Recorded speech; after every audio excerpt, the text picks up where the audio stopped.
بس ہم اس پر ایمان لائے اور اس کا حکم مانا۔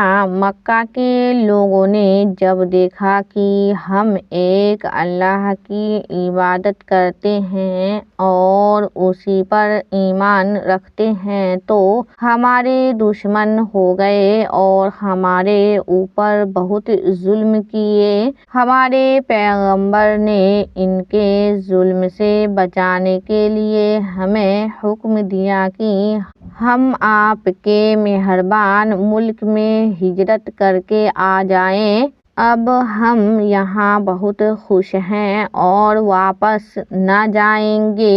نجاشی نے یہ حالات سنے تو فوراً مسلمان ہو گیا اور مشرکین کو نکلوا دیا اور کہا کہ ہم مسلمانوں کو یہاں سے نہ جانے دیں گے۔ تو ایسی دقتیں اور ایسی پریشانیاں ظلم ہوتے تھے ہم مسلمان صحابیوں پر۔ تو ملتے ہیں ہم آپ سبھی سے انشاءاللہ اگلی ویڈیو میں۔ اللہ حافظ۔